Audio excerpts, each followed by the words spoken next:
और अब हम जिसे बुलाना चाहते हैं भाई साहब वो आदमी ही नहीं है। अच्छा तुम गौर करके देखो, फोटो भी खींचोगे भाई साहब कितना ही सफेद तो भी काला ही आएगा।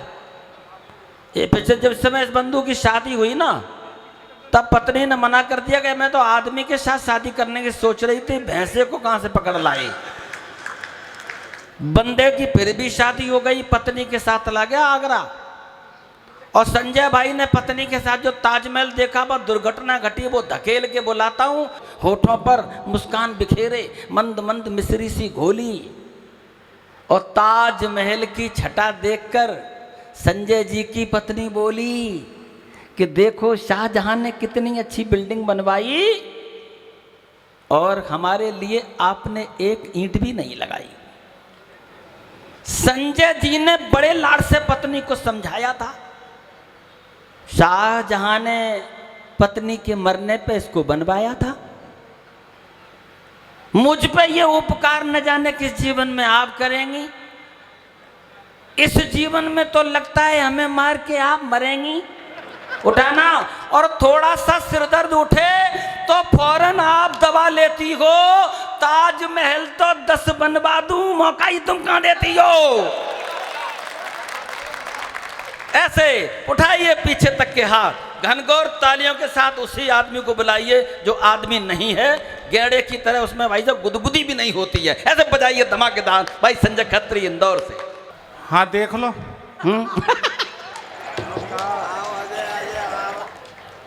देख लो देश का ये काला धन भी अब गुलाबी हो रहा है। मैं जब से मेरी सुंदरता का बखान कर रहे हैं, हालांकि मुझे इस बात का बिल्कुल भी घमंड नहीं है, क्योंकि कर्ण की भांति मैंने कभी दान नहीं दिया। ओहो, कद का अपने मुख से कभी बखान नहीं किया, और मन की सुंदरता ने तोड़ा है आईनों के भरम को, और मैंने अपनी सुंदरता का कभी अभिमान नहीं किया। जिंदाबाद। कितना सुंदर आदमी है भाई साहब। आदरणीय भाई साहब मेरे बड़े भाई हैं और मैं इनका छोटा भाई। ठीक उसी प्रकार जिस प्रकार रावण का छोटा भाई विभीषण था, बाली का छोटा भाई सुग्रीव था, वाह, प्रमोद महाजन के छोटे भाई प्रवीण महाजन थे। और इन तमाम बड़े भाइयों के सामाजिक उत्थान में हम छोटे भाइयों का बहुत बड़ा योगदान था। बहुत अच्छे। हालांकि मेरा ऐसा कोई विचार नहीं है, क्योंकि पुष्प कभी श्रद्धा के अर्पण नहीं कर पाया, एक लव्य की भांति कभी समर्पण नहीं कर पाया। आप तो साथ रहे सदा मेरे राम की भांति, मैं यह बागा कभी लक्ष्मण नहीं बन पाया। वाह, जिंदाबाद खत्री भाई। ज्यादा बड़ी बड़ी बातें नहीं करता हूं साहब। इंदौर से 27 किलोमीटर दूर बेटमा नाम का एक महाद्वीप है। हाँ, मैं वहां पाया जाता हूं। वहीं की खुदाई में निकले थे ये। मफतलाल जी की विशेष निवेदन पर यहाँ उपलब्ध हुआ हूं। मुझसे पहले आपने कई सुंदर कवि देखे होंगे, एक भी नहीं। मैं उन सब में ज्यादा सुंदर था, इसलिए मेरा नंबर जरा देरी से आया। मेरे कलर के बारे में तमाम प्रकार की बातें की, पर भाई साहब आप तो एक बात बता दो, मैं सुनील सोमैया जैसा हसीन खूबसूरत होता तो आपको कौन सी मुझसे शादी करनी थी। मैं कह रहा हूं, मैं आया जब से मेरी सुंदरता का बखान कर रहे हैं। तमाम प्रकार की बातें की, मेरे कलर के बारे में तमाम प्रकार की बातें की, पर भाई साहब आपकी जानकारी के लिए एक बात बता दूं कि इस दुनिया में जितने भी काले लोग हैं उन्होंने बहुत नाम कमाया। जैसे Nelson Mandela, Serena Williams, Vivian Richards, Brian Lara, Barack Obama, Sanjay Khatri. अगला नंबर अपना ही है।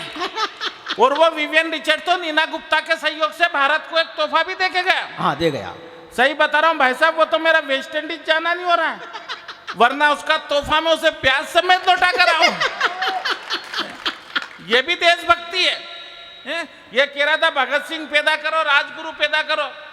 भाई तू कर नहीं, तेरे को किसने मना करा है? खुद कुछ कर नहीं रहा, दूसरों को सलाह दे रहा, मैं ये संभाल लूंगा, वो संभाल लूंगा। जो सम्मान में दुपट्टा डाल के गए थे वही नहीं पटक के चला गया। मैं कह रहा हूं ना कि लोग, सही बता रहा हूं भाई साहब, वो सही बता रहा हूँ, और मैं तो सच्चा देशभक्त हूँ और ये बात मैं साबित कर सकता हूँ। स्वागत है भैया। क्योंकि अंधेरों के लिए उजाले अच्छे हैं, भूखों के लिए निवाले अच्छे हैं, और सफेद पोश देशद्रोहियों की भीड़ में हम देशभक्त काले अच्छे हैं। और ये सफेद पोश देशद्रोही इसलिए कहना पड़ता है क्योंकि एक सफेद पोश दिल्ली में खड़ा होकर एक पार्टी का आदमी कह देता है कि मेरी गर्दन पे छुरी रख दो तो भी मैं भारत माता की जय नहीं बोलूंगा।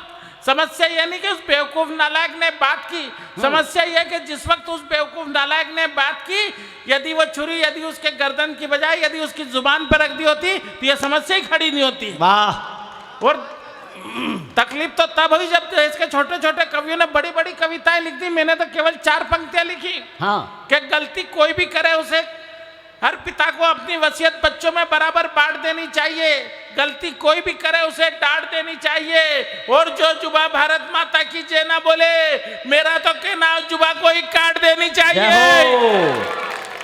बोलो भारत माता की, भारत माता की। आंदोलन समाप्त। ताली बजाओ। अपनी देशभक्ति इतनी है। हाँ। और क्या काला काला करते हो। मैं कहना चाहता हूं कि सबकी अपनी अपनी कहानियां थी, सबकी अपनी अपनी कहानियां थी, कुछ आपकी तो कुछ हमारी भी दीवानियां थी।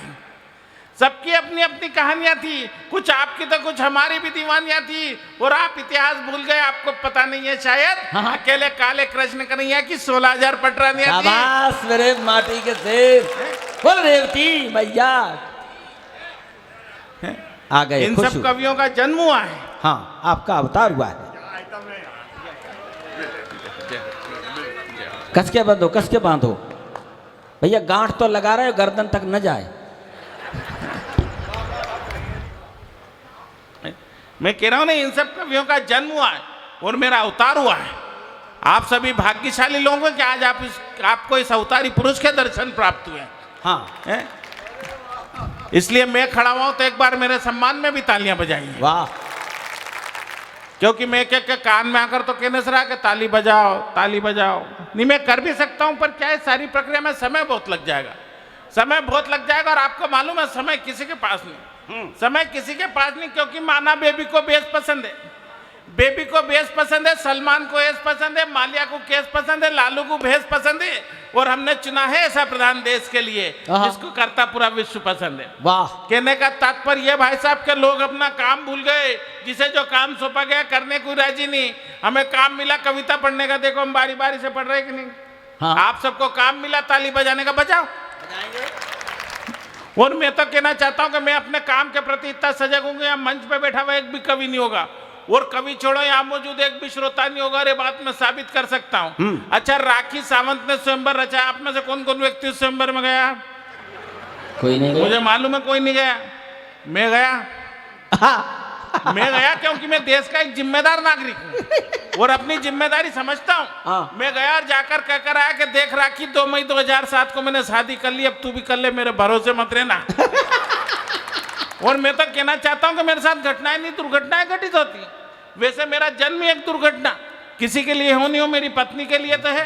क्योंकि मैं बता दूं, मेरा विवाह प्रस्ताव जब मेरे पिताजी मेरी सासू माँ के पास लेके गए, रात का शाम हो गई थी जाते जाते, मेरे पिताजी ने मेरा फोटो मेरी सासू माँ के आगे करा।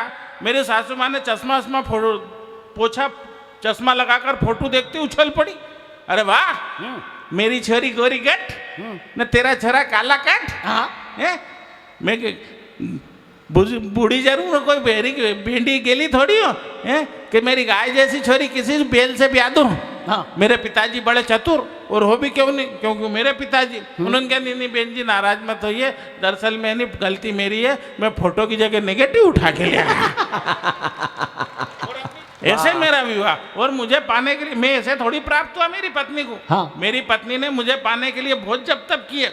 उसने 20 मंगलवार, 22 बुधवार, 24 गुरुवार, 26 शुक्रवार, 28 शनिवार, 30 रविवार और 2 बार 16 सोमवार करे, तब मैं उसे प्राप्त हुआ। बहुत 16वें सोमवार के दिन वो भगवान भोलेनाथ के सामने हाथ जोड़ के खड़ी हो गई कि हे भगवान मुझे सुंदर सुयोग्य वर दे, मैं तुझे 1.25 रुपए का प्रसाद चढ़ाऊंगी। भगवान भोलेनाथ तो भोले, प्रसन्न हुए कि तथास्तु। मैं जैसे ही घोड़ी चढ़ के उसके द्वार पे तोरण लगाने के लिए गया तो मुझे देख के ऊपर से चिल्लाई कि भगवान तेरा ये कैसा न्याय, मुझे कुछ समझ में नहीं आया। हाँ। तो भगवान भोलेनाथ भी ऊपर से ही बोले कि बेटा जैसा बीज डालो वैसे ही पुष्प खिलता है। हाँ। और 1.25 रुपए के प्रसाद में ऐसे ही मिलता है। वाह, जिंदाबाद। देखो बात समझ में आ रही है तो ताली बजाओ। आ रही है, पीछे तक के लोग बजाइए। तो मैं कह रहा हूँ मेरे साथ घटनाएं नहीं दुर्घटनाएं घटित होती है। और पहले आज दुर्घटना घटित हुई कि मैं जैसे ही रेलवे स्टेशन पर पहुंचा तो एक जूते की पॉलिश वाला आ गया, कहने लगा भाई साहब पॉलिश करवा लो। मैंने कहा रहने दे यार, प्रोग्राम में जाना है। कहने लगा करवा लो भाई साहब, ऐसी करूंगा कि जूते में आपका मुंह दिखाई देगा। ये सबरस मुरसानी मेरे साथ थे, कहने लगे क्यों झूठ बोलता है, इसका तो कांच में भी दिखाई नहीं देता है। बिल्कुल सच्ची बात बता रहा हूँ। मैं और मेरी पत्नी बाजार गए, पत्नी ने जिद करी कि मुझे जनरल स्टोर से कुछ सामान खरीदना। मैंने कहा चलो। दुकानदार के पास गया, दुकानदार ने पूछा भाभी जी क्या चाहिए। पत्नी ने कहा नेल पॉलिश। दुकानदार ने फिर प्रश्न किया भाभी जी कौन से कलर की दिखाऊं। हाँ। पत्नी ने कहा स्किन कलर की दिखा दो। अच्छा, दुकानदार मजाक के मूड में तत्काल पूछ पड़ा भाभी जी किसके स्किन के कलर की बताओ, आपकी क्या भाई साहब के स्किन के कलर के। मुझे तो लोग सलाह भी उल्टी उल्टी देते। मेरा एक मित्र कहने लगा संजय भाई ऐसे ऐसे नाखून घिसा करो। मैंने कहा क्यों तक ऐसे ऐसे नाखून घिसने से बाल काले रहते, सफेद नहीं होते। हाँ। मैंने कहा भाई साहब अपना तो सब कुछ काला है, तो सफेद करने के लिए बता। ये भाई साहब बड़े बड़े प्रोग्रामों में जाते हैं। मुझे मालूम है कलकत्ता एक प्रोग्राम में लेके गए मैं, भाई साहब और ये राधिका मित्तल। दुर्घटना वहां भी घटित हुई। इत्तेफाक से उस होटल में आग लग गई तो वो फायर ब्रिगेड वाले सबको बारी बारी से फेंकने लगे। सबसे पहले फेंका भाई साहब को 4-6 लोगों ने झेल लिया। उसके बाद फेंका राधिका मित्तल को, तो झेलने वालों में होड़ मच गई। उसके बाद मुझे फेंका, हालांकि मुझे झेलने के लिए 12-15 लोग लगे, किंतु झेलते ही नीचे से चिल्लाए क्या रे जले हुए को तो मत फेंको रे। देखो बात समझ में आ रही है तो ताली बजाएगा, क्योंकि मैं तो ताली से चलने वाला खिलौना हूं। मैंने तो मेरी पत्नी को पहली रात में कह दिया था, मैंने कहा देख सुखी वैवाहिक जीवन का लाभ चाहती है तो शर्माए मत, ताली बजा। वो बेचारी अभी तक ताली बजा रही है। उसके बाद ये मुझे मुंबई एक प्रोग्राम में लेके गए, जिस होटल में ठहराया हुआ स्विमिंग पूल। अच्छा, स्विमिंग पूल मैंने पहली बार देखा क्या दौड़ा दौड़ा गया और कूद गया, तो वो जितने भी लोग नहा रहे थे वो बाहर आ गए। वो स्विमर दौड़ा दौड़ा कि क्या हुआ, तो क्या आदमी कलर छोड़ रहा है। मुझे स्विमिंग पूल से बाहर निकाल दिया गया भाई साहब। मैं उदास होकर बैठ गया। इन्होंने समझाया कि तू क्यों उदास होता, चल तुझे मैं संवाद दिला कर लाता हूँ। ये लेके गए मुझे जुहू बीच पे। मैं भी अर्धनग्न अवस्था में मलिका शेरावत स्टाइल में टावेल वगैरह लपेट कर लेट गया। हाँ। चूंकि निरंतर यात्राओं में था, थका हुआ था, नींद लग गई। क्या देखता हूँ कि थोड़ी देर में आसपास के जितने भी चील कौवे थे सब मेरे पास आकर बैठ गए। एक से फिर इन्होंने पूछा कि क्या हुआ, तो क्या हमारा देवता मर गया है। भाई साहब जनरली लोग नाम और चेहरे से पहचाने जाते हैं।